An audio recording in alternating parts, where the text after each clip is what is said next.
let's go over some housekeeping. So we will have a Q&A session at the end of this webinar, and we ask that everyone submit their questions via the Zoom chat. So as we're going through the content and the presentation up front, please feel free to add your questions via the Zoom chat. And then when we get to the Q&A session, we will go through those questions. Equally, if you would like to raise your hand and ask your question verbally, you can do so at the end. We'll unmute you and you'll be welcome to share your question in that way. As I said, we are recording this webinar and we will share that recording with you post-webinar. The slides and resources will also be included afterwards.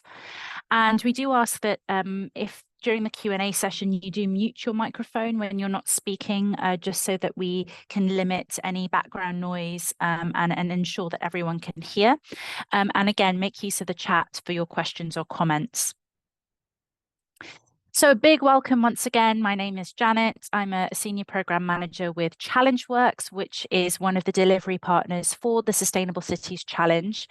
And I'm joined by my colleague, Dina, who's also from ChallengeWorks and is a program coordinator on our team. I'm happy to also share that we have a couple of other colleagues from wider partner organizations.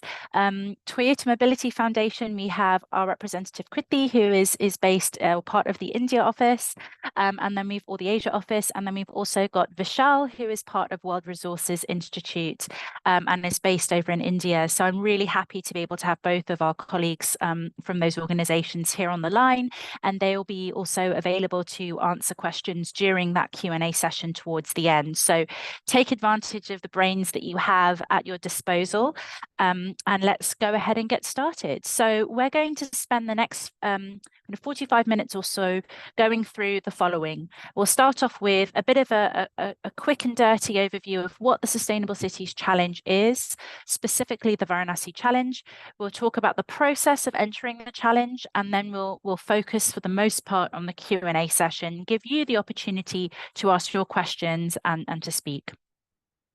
So what is the Sustainable Cities Challenge Varanasi?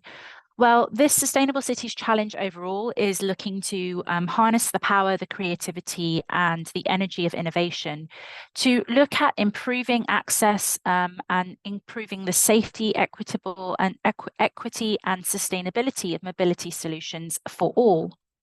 There are 3 city challenges that make up the overall Sustainable Cities Challenge program, and these are listed here on the screen. They are all open for entries and they are closing over the coming weeks. So we have Detroit, which is all about transforming freight. We're also in Venice, looking to embrace sustainable mobility. But today we're here to talk about Varanasi, and in Varanasi we are looking to innovate crowd flow. So this is all around creating innovative, data-driven solutions that make crowded areas of Varanasi's old city of Kashi more accessible for not only religious tourists, but residents and vulnerable populations, including those who are elderly or those with disabilities. And we'll talk a little bit more about this as we move through the presentation. So let's talk about the problem of overcrowding in Varanasi. What's going on here? So at the moment, the current challenges are that the old city of Kashi has very narrow winding lanes. It makes it very difficult to build or rebuild existing infrastructure or new infrastructure to accommodate the influx of people that is continuing to grow on an annual basis.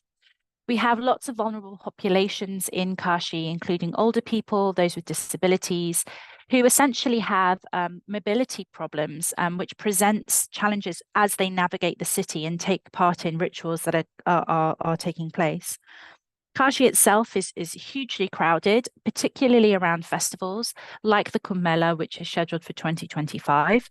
And as a result of that crowding, there's an increased risk of stampedes and crushes. And for example, we did have that recent disaster in the Hathras district in Uttar Pradesh, where we had over 120 deaths, tragically. So these are the challenges that are currently being faced. So let's look at solutions. What should solutions be looking to address? Really, these should be enabling more effective crowd management and contributing to the enhancement and preservation of the experience of the city, both spiritually and culturally. This isn't about cutting up the crowds and removing them. This is about working with the crowds that really kind of make up the lifeblood and the fabric of the city.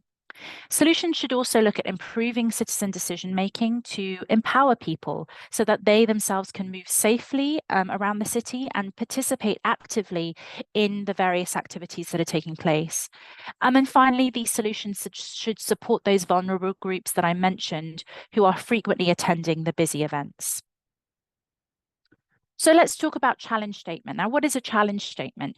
These are calls to action, I should say, for innovators, and they articulate what the aim is that we're looking to achieve. It talks about and specifies desired outcomes, but crucially, it does this without predetermining what the actual solution should be. And that's very important. We don't want to stifle innovation or your creativity.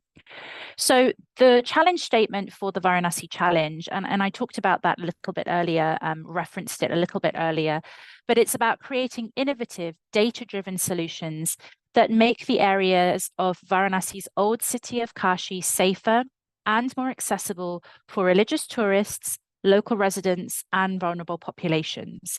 So successful solutions might include, but are not limited to, tools that support the city to better manage overcrowding events, interventions that improve citizen decision-making, and again, services that support vulnerable groups. So let's look at the program, the structure and the timeline. So here you can see the timeline. Now, I will draw your attention to the fact that we have hot off the press an update, a very crucial update to our timeline, which is that our deadline for entries has been extended, and we are now closing entries on the 10th of October, 2024. So you have about 5+ weeks in addition to the original deadline, which was the 5th of September.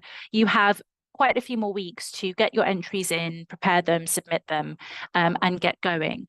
There's obviously a knock-on effect in terms of the other dates of the timeline. So we'll be announcing semi-finalists towards the back end of this year. And we'll be announcing finalists in July, and the winners will be announced, as always, in early 2026. So let's talk a little bit about these 3 stages: semi-finalists, finalists, and winners. So in the semi-finalist stage, we'll have up to 10 semi-finalist teams. They will be between, this says November, but needs to be updated, between December and March of 2025, or December and, sorry, I should say December to June of 2025. And during that period, the teams will receive a grant of $50,000 each, which is all around solution development. That also includes demonstration as well as relationship building. Now, a really important point here is that successful teams will need to sign their agreement with the Toyota Mobility Foundation within 1 week of receiving it. And this is because we need to maximize the time that we have with the teams during the semi-finalist stage. We don't want to waste time talking about the contract, negotiating it back and forth, and reducing the time that is available for those teams to get going.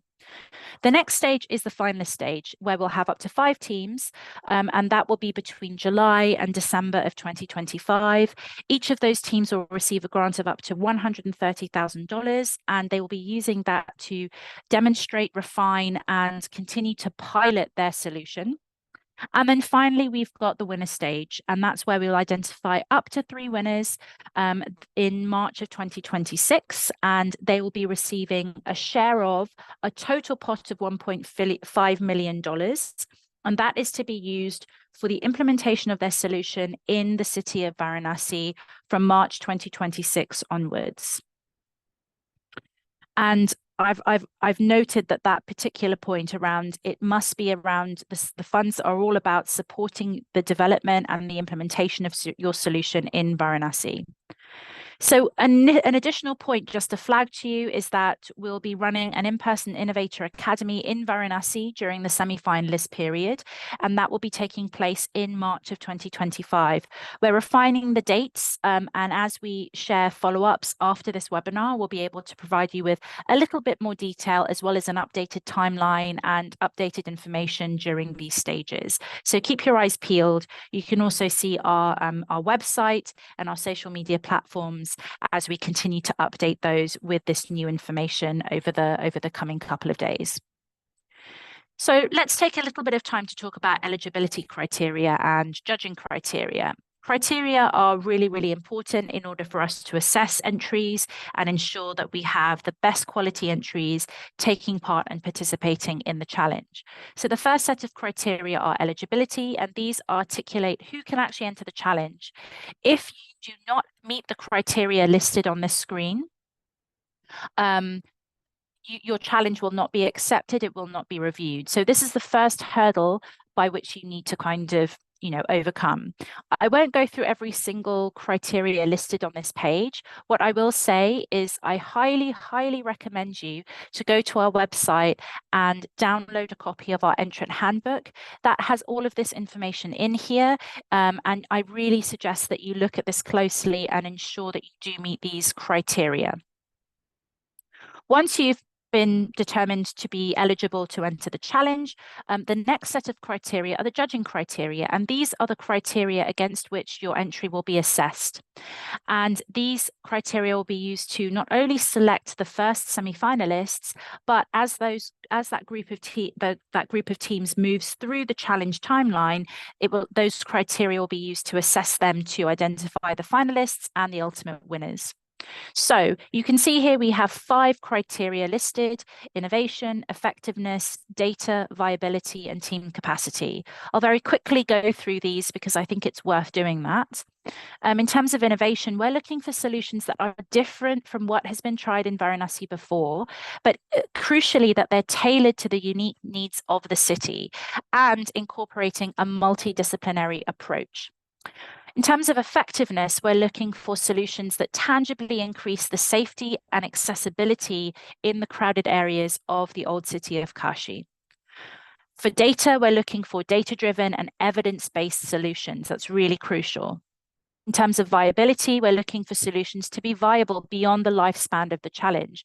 This is around future-proofing solutions and really taking into consideration the evolving nature of the city and the evolving nature of the problem, and also ensuring that the solution has the potential to scale with those changes and that evolution that the city will continue to undergo.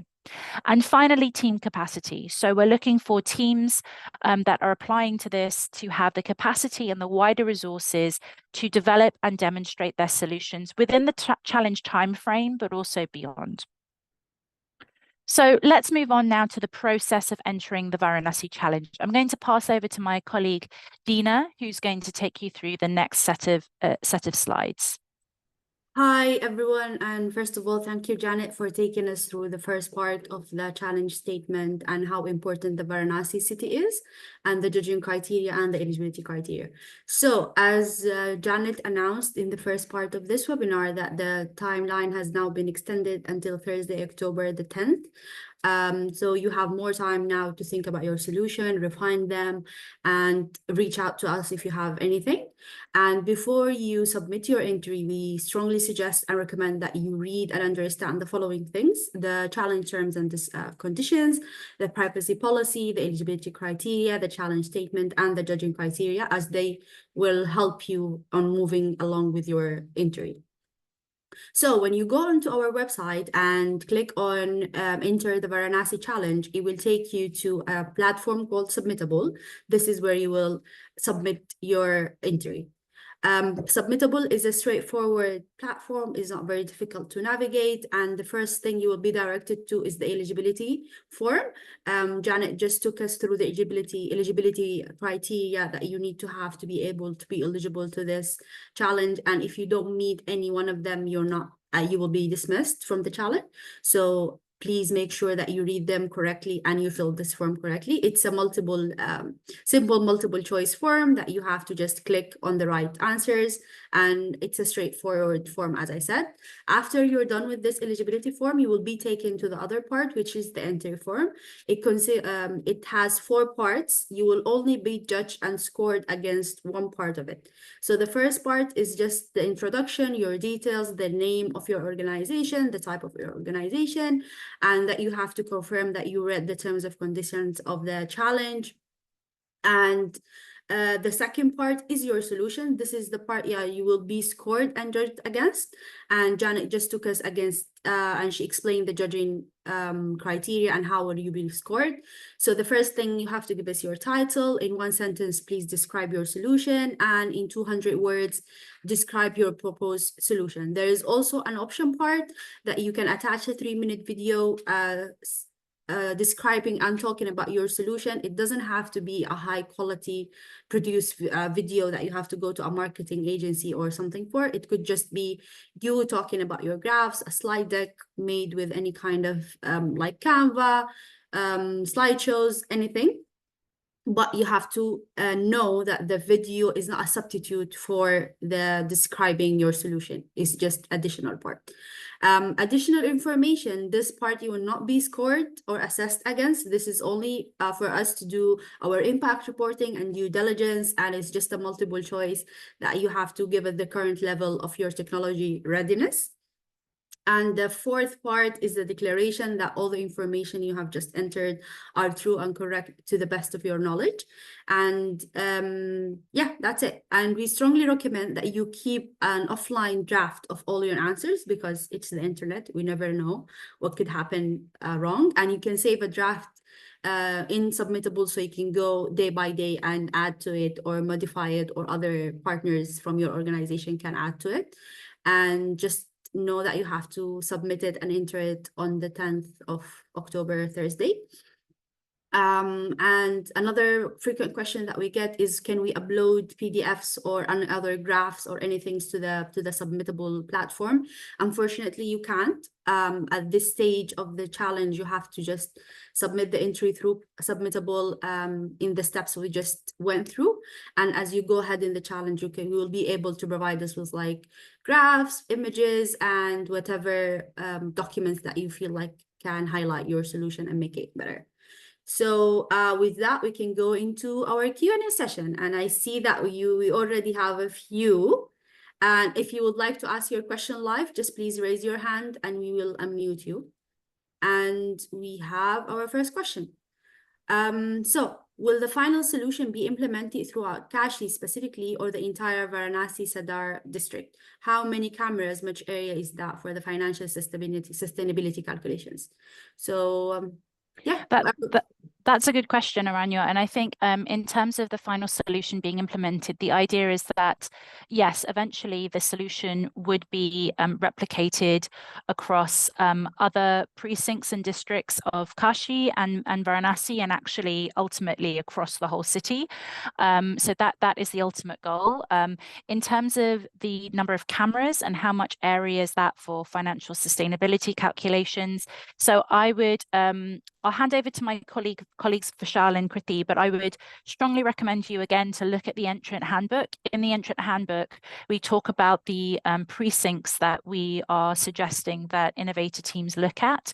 And in those precincts, you'll be able to get a sense of what the footage, the square footage is, or the area is, as well as things like cameras and other information. So I definitely recommend you looking at that documents and getting the information from there. But Vishal, Kriti, did you want to add anything to Aranya's question whilst we're all together? Thanks. I think you covered most of it. Aranya, just to reiterate what Janet said, if you go through the entrant handbook, you will find that you will be required to select one of the 2 precincts to deploy your pilot in, right? The description of these precincts are given in the entrant handbook itself, and we recognize that the entire old city of Varanasi is fairly daunting, and therefore we have defined the pilot precincts. Also in the entrant handbook, you will find a link to spatial files of these precincts that gives you information. I mean, it also demarcates the area, but also gives you information like land use, road network, and also the positions of CCTV cameras, right? So if you're in that link, you'll be able to get a better sense of the number of cameras that will allow you to cost your solution. Just a quick disclaimer, the city essentially, I mean, these are official layers of file that are coming from the city, and therefore they wanted to keep a track of how many people are using it, and therefore we were not able to put it out in the open domain directly for anyone to access. So you will have to request for permission. If you are unable to request for permission on the portal itself, then feel free to write to us and we will give you access to your email address. Right, and just one more disclaimer: it is also possible that the city might not give access to archived footage of all cameras in the precinct. So you might have to be a little more strategic in terms of how many cameras you will require objectively the access to the archive footages for your solution. I hope that answers your question. Thanks so much, Vishal. And yes, Aranyo, hopefully that answers your question. If you have any clarifications, please do add them in the chat. The next question here is from an anonymous attendee. They ask, what kinds of costs should we foresee for the financial bit? Since the hardware infrastructure already exists, so software costs and maintenance ? Are we expected to just break even or generate profit for the city? So this is a really great question. Thank you to whoever posted this. The first thing I will say is the costs that you will perhaps be experiencing as part of solution development would be your standard costs that you would see as you develop solutions, projects, services, products, whatever you would be doing. So that would include, it might be hardware that you're creating, it might be the software maintenance, it might also include things like staff costs, etc., a whole host of CapEx and OpEx items. So it would be your standard kind of product development, service development costs. So I would take a look at kind of what you normally would be considering and take a look at that. In terms of whether you're expected to break even or generate profit for the city, so these products or services that you're developing are your products, right? They're the ones that you have intellectual property for, that you are implementing on behalf of the city. So any profit would be your profit. It wouldn't be profit for the city unless the city is buying the product from you and you are implementing it on their behalf. They are not looking to be generating profit from this. Again, Kriti, Vishal, is there anything that you want to add to that? Nothing more than what you said, Janet, but also you probably get this right already. I mean, you've probably understood this already. A lot of the solution development will be funded by the grant money that will be disbursed at different stages, right? At this point, we might be looking at a revenue model, but you're not really expected to generate revenue from your solution. Thanks, Vishal. Go ahead, Kriti. Yes, the only point that I'd like to add to what Vishal said is absolutely during the pilot period, during the program timeline for Sustainable Cities Challenge, it is not necessary that you're already generating income. But of course, when we talk about viability and the longer term sustainability of your solution, we do mean that you definitely need to have a proper business model and the financial model for your solution, just to make sure that after the period of this project, your solution does not just stop functioning. So if that means there is some sort of a contracting financial model where you are contracting a solution or licensing a solution out to city authorities, or you have some advertising revenue to make sure that you continue to operate, please definitely do think about that, because at the end of the day, this is your solution, this is your company. You do need to think about how much resources you need beyond the scope of this project to continue to function and ensure that the solution is being implemented. Yeah. Thank you. Thanks so much, Kriti. So hopefully that addresses that person's question. Again, feel free to do a follow-up if you have any further points on this. Just to go back to, I think, Aranyo's earlier question, I think they sent a note in the chat saying they did mean the total number of cameras within Kashi once the solution is fully scaled up, but they can estimate that from the precinct. So yes, I'd say go for an estimation, and then that's something that you can always adapt and adjust as you perhaps move through the challenge. I'm just going to pick up on a question that has gone through into the webinar chat. If I could ask people to add it to the actual Q&A section versus the webinar chat, that would be really helpful. So Rohit, before you add the rest of your question, please add it to the Q&A section. I'll take Akapal's question, which is the consortium agreements need not be in place at this stage of the proposal. Is that correct? So the consortium, there are a couple of different agreements, just for clarity. The agreement or the contract that I talked about earlier on during the structure and timeline slide is the agreement or the contract that a successful team will have in place with the Toyota Mobility Foundation in order to participate in the challenge and receive funding from Toyota Mobility Foundation. In terms of any agreements that you might have with consortia partners, they don't necessarily have to be in place at this stage of the proposal. That is correct. But I would strongly recommend that you have a plan or a roadmap for how you want to work as a consortium, and any particular agreements and plans for agreements that you have in place. I would suggest that it's really important to get the ball rolling with that so that you are set up for success as a collective. So let's move back to the webinar Q&A section. So we've got another anonymous attendee who asks, is there any particular weightage for each section under judgment criteria? Excellent question. Yes, there is weightage for each section. And we will provide that to you after the webinars as a post-webinar follow-up. We'll also add it to the Q&A. We don't actually have those listed in the entrant handbook, but there is weightage, different weightage against each of the criteria. So we'll share that information with you. Dina, let's take note of that as an action if we could. The next question is from another anonymous attendee who says, I'm a deep tech AI company working with CCTV data. Can we get some details on how many cameras will be accessible per semi-finalists, since each will get a small part to pilot during that stage? So like 4 to 5 camera feeds, ? And are these 24/7 cameras with night vision, ? So I think this is kind of a follow-on to an earlier question from Aranyo.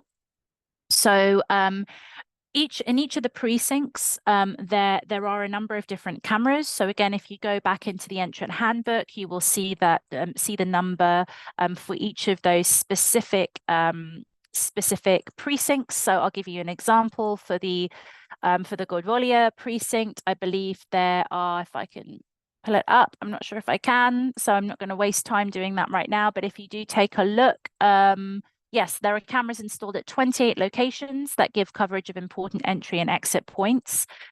So that's one example. So you may have 28 camera feeds, or perhaps even more than that, depending on the number of feeds per location. In terms of whether those are 24/7 and with night vision, I'm going to defer to Vishal and Kriti on this one. I would assume yes, but we can always clarify that and provide that at a later date. Vishal, are you able to respond on that point? Yeah. So, so these probably are night vision cameras as well, because predominantly they are used for surveillance and more than anything else.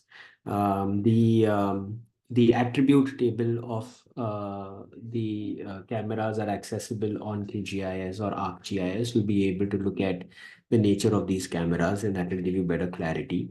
Just going back to one of the points that Janet had mentioned, there are, for example, in the Gadolia market precinct, there are 28 cameras in total. However, the city might not be able to give access to all 20, the feed from all 28 cameras, right? So we'll have to consolidate. We'll have to consolidate requests from all participants, and then go as a collective to the municipal corporation and the enforcement agencies to provide access to those cameras only. because they require different levels of permissions, and 28 cameras or all cameras within a precinct might not be feasible. So this is the agreement we have with the city. Yeah, Thanks also so to much, just Vishal. supplement, I think just because we've mentioned this twice now already that we may not be able to give access to all cameras.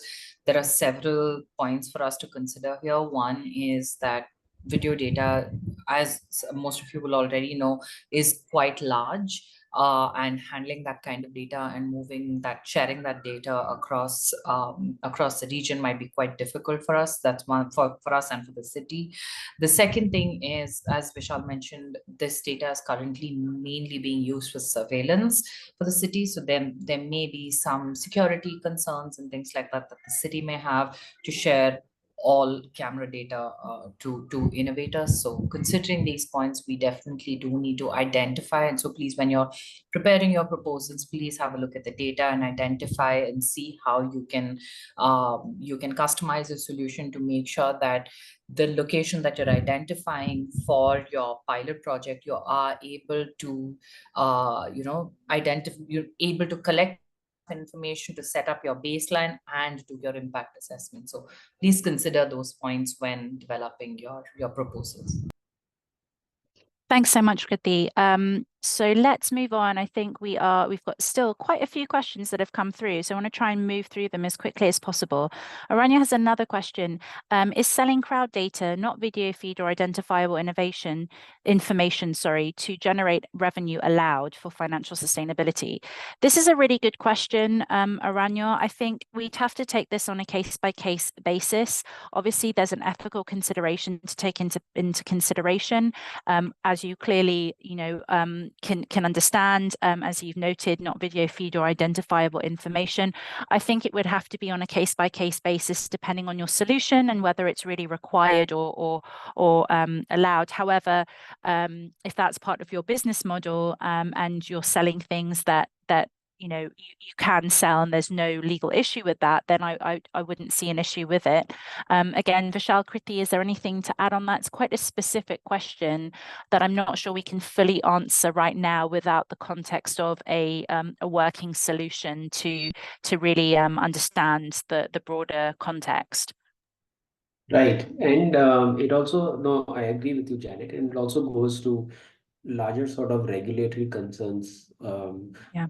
of the sort of union government, right? So we don't Yeah. currently have a data privacy or security law in place, but that is in the making. And for all practical purposes, selling any kind of data, especially from government owned and operated websites, camera feeds, might not be the most feasible or practical option to do so. Thanks, Vishal. Hopefully that answers your question, Aranya. Please feel free to send a follow-up as always. Moving on to the next, what does the city currently do for emergency evaluation? Do they have a special police force? Vishal, I'm going to defer to you on this one. Yeah.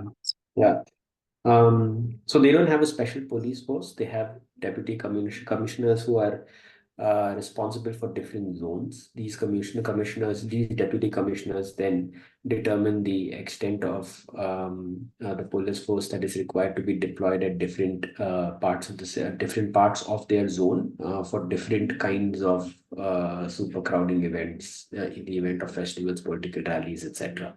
So they use the existing enforcement agencies, the existing police force. There is no special force for crowd management. Thanks, Vishal. Let's go to the next question. This is, can people working in different organizations as their formal occupation form up a non-profit and participate in the challenge? So this is a really interesting question. And I would say I'd refer everyone to look at the eligibility criteria. Let me actually pull this up on the screen. I think this is quite useful to look at. So here we're asking that we have an established, legally incorporated organization. Now, whether that's non-profit or for-profit, it's kind of doesn't matter, though we would expect to see more for-profit organizations. But we would expect them to be an established organization, not newly formed. What we have put into place here, as you can see, is that we have said that teams can enter as a consortium, where you might be having a kind of collaboration across multiple organizations. So I would kind of suggest you go down the consortia route rather than setting up a brand new non-profit organization for the purposes of this. At this stage in the challenge timeframe, that wouldn't make sense. Perhaps that would be something, if you were successfully selected as part, for your entry, it might be something you want to consider later on down the line. But I wouldn't kind of advise you to do that at this point in time. Though, again, we cannot provide any legal advice in relation to that or kind of similar points. I hope that answers your question. Vishal, did you want to jump in on this? Yeah, sorry, just to add to what Janet was saying, setting up, so the money that is coming from Toyota Mobility Foundation, right? So this is grant money that is coming from outside of the country. For any non-profit that is set up in India and registered in India, you need a certificate called FCRA, which is a strictly monitored and regulated space that sort of tracks the money that goes into not-for-profits. So even if you're able to register yourself as a non-profit, I'm fairly certain that you will not be able to get the FCRA certificate at such short periods of time.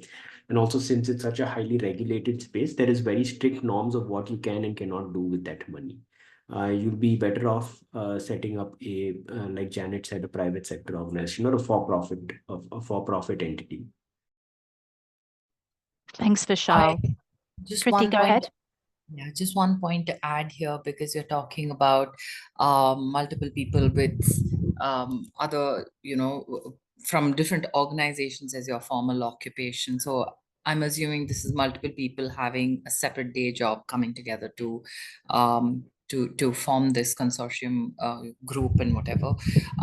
Just to say that please have a look at the judging criteria in terms of your team capacity. I think that's one main pillar that we have to make sure that whatever proposal you are submitting to us, you are able to execute as your team. So just one point for you to consider if you have other responsibilities with other organizations. Great point, Kriti. Thanks for raising that. And that links also to the judging criteria of capability. So yes, thanks for underscoring that. The next question is a clarification. Is the deadline the 10th of October or the 5th of September? So you may have missed, if you joined late, you may have missed the point that we shared earlier on in the presentation, which is that the some positive news is that you have an extension to the deadline.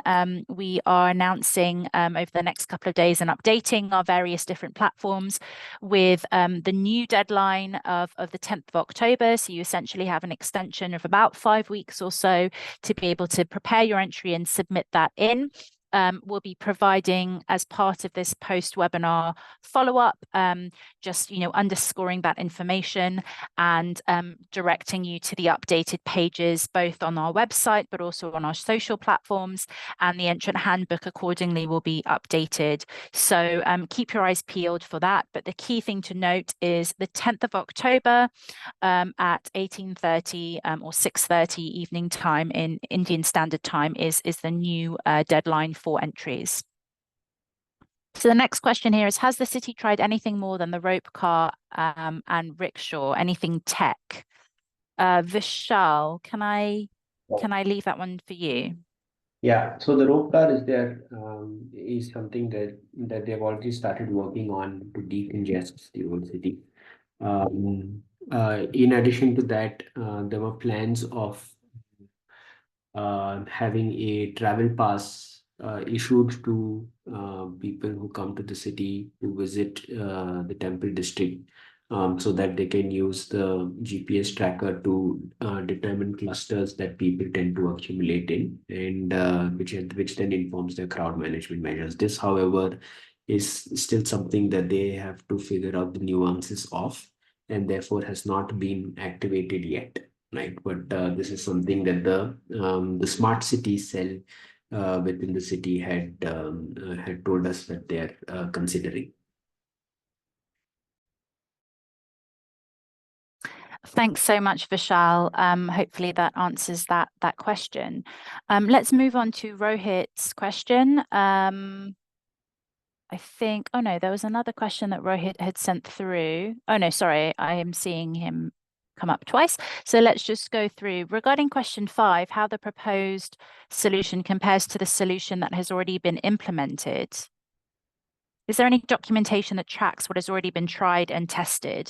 So I think, Vishal, you've already kind of talked a little bit about what the city has done. And again, if you look in the entrant handbook, there'll be discussion of that. In terms of documentation that tracks what has already been tried and tested, I'm not sure that is available. Vishal, are you able to comment on that? Yeah, so there is no documented evidence of what has been tried and the extent to which what has worked. These are essentially information that we have from the city during our interviews and interaction with the city.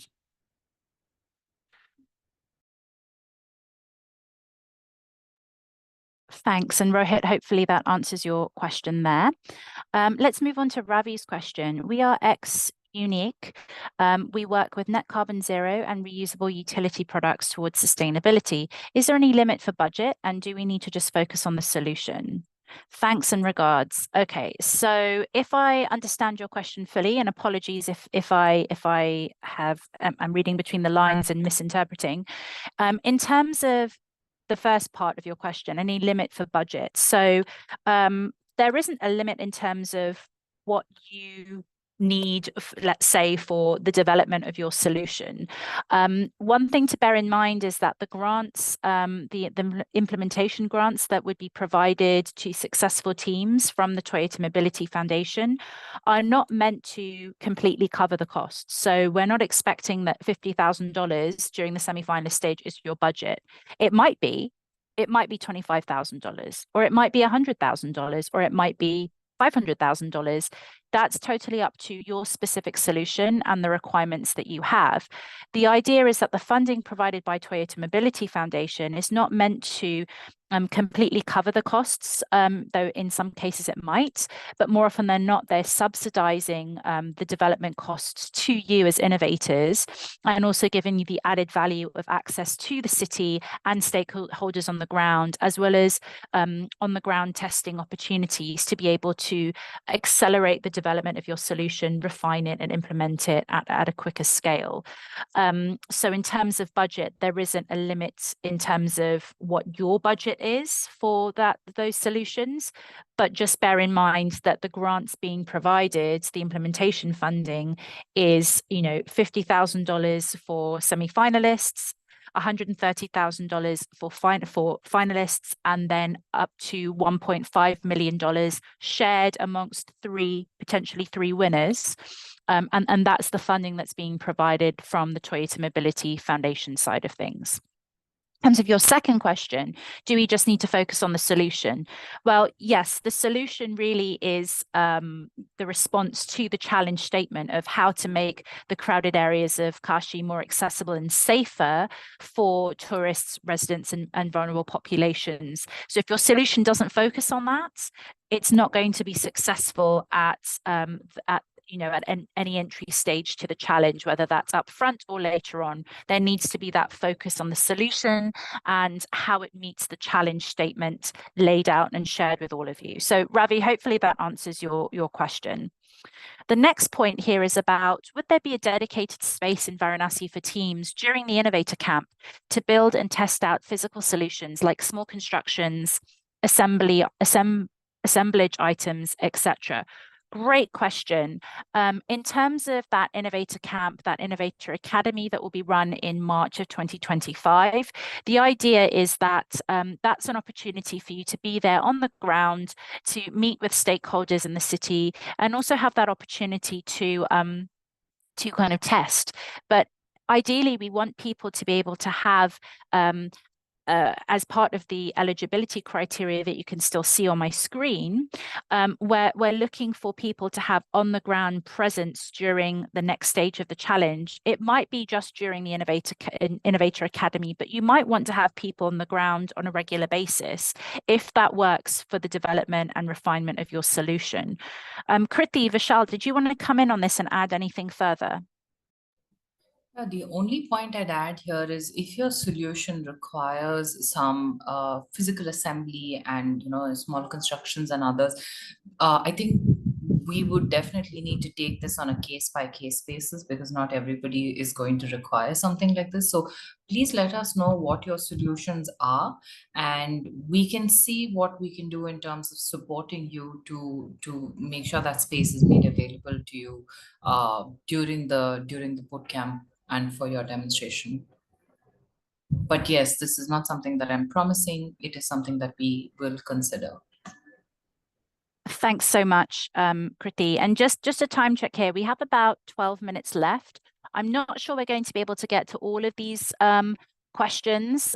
So we'll try and get to as many as we can, and then we'll have to follow up after the webinar with kind of written responses to these. So Rohit's next question is around, can you let us know if the deadline has been updated? I think I already shared 10th of October. Please also just keep your eyes peeled for updates on the website and social media. We've already talked a little bit about what has been tried before in Varanasi, but Rohit, if you have further questions on that, then please feel free to add in a follow-up or contact us separately. The next question here is, does the city currently have any safety tracking for surveillance using CCTV, such as crime detection? This is a really interesting one, and I'll say that they do, but Vishal, did you want to maybe respond to this more fully? Yeah, so they do.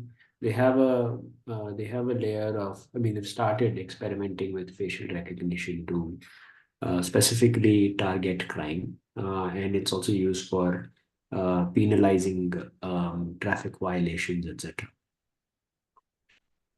Great, thank you so much. The next question here is from an anonymous attendee.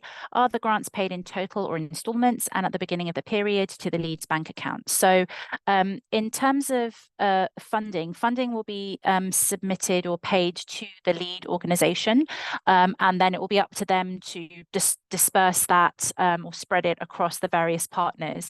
In terms of total or in installments and at what period, that will be outlined in your in the agreement with successful innovators.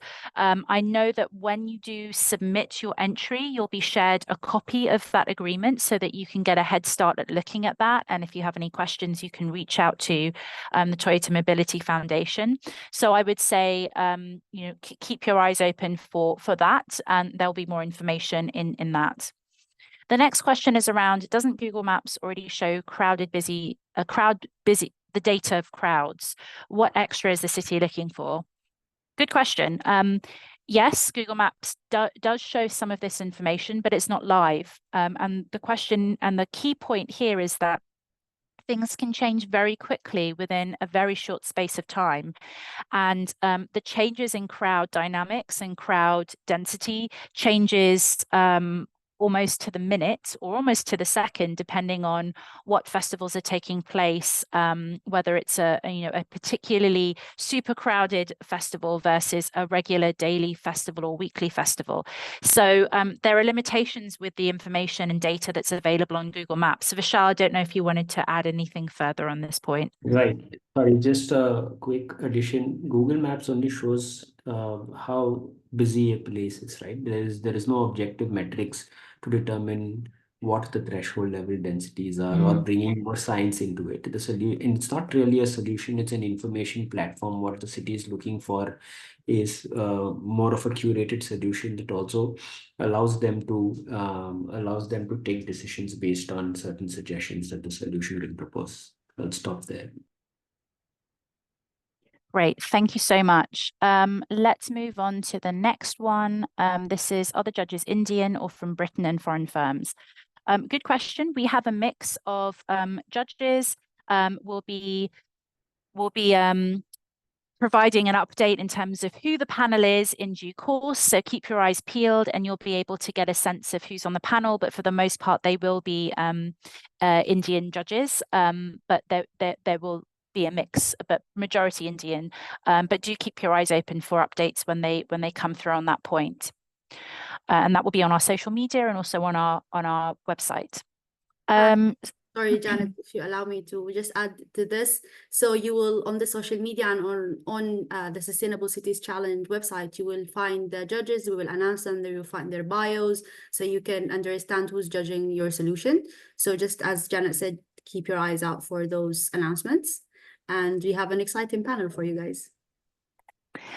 Thanks, Dina. The next question here is, will Toyota sign an NDA with my company to not use our IP?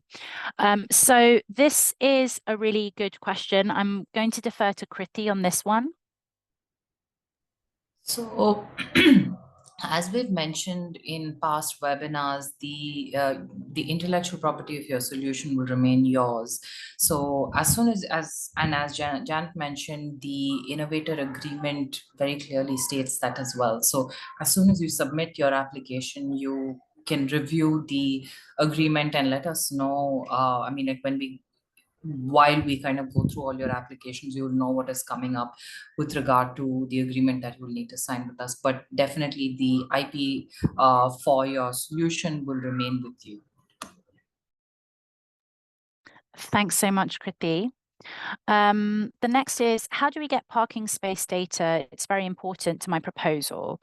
So Vishal, Kriti, not sure if we have. Yeah. So I mean, we don't have access to the parking space data. What you can do is you can look up on the open data platform of Varanasi Smart Cities. It's called Kashi Geo Hub. I'm just going to put it on chat. They are likely to have information on parking lots, parking spaces, etc. But if they don't, then unfortunately, then I'm not sure where you find it. But we don't have access to the parking data. Thanks so much. And then the last couple of questions we have here, one is, can my solution have a part to tie up with rickshaws to help the elderly, like Uber for the disabled and vulnerable? So we can't comment on the specifics of that. I would say, you know, if you're able to present your solution in that way, and submit that as part of your entry, please do go ahead and do that.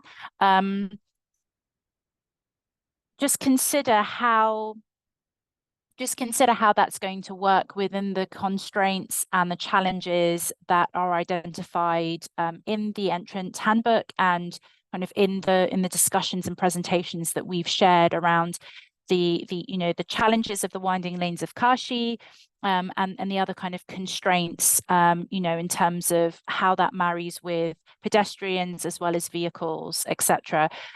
What I would suggest for this person is maybe for them to book a one-to-one session with one of our teams so that they can talk through that and see whether that has a little bit more, whether that would work or not. But really, we would need more information. It's not something we could say yes or no to without more context. The next question is, can my solution use drones? I heard they don't allow that in Benares. Vishal, Kriti, one for you, I think. Right. So using drones requires permission from the authorities. It depends on the extent to which you use your drones. If you're using it for data collection to map the movement of people and understand movement patterns, then you'll be able to facilitate that permission to deploy drones. But if it's a more permanent part of a solution, then maybe we'll have to have a conversation with the authorities, because there is apprehension around using drones, and there is for security purposes. Thank you so much. And then the last question here, or comment really, is there's no CCTV in the narrow lanes. What to do? Vishal and Kriti. Yeah, I think that's it's a hard challenge. Yeah, that's a real problem, but unfortunately, we're not really sure what can be done about that. And this is, I suppose, why we've set up this challenge, right? To try and resolve some of these constraints and how innovation can be used to deal with that. I would recommend that if adding CCTV footage for in narrow lanes is something that is unavoidable as a part of your solution, please do share that in your proposal, and we can take it again as a case-by-case basis to see if we can approach the city.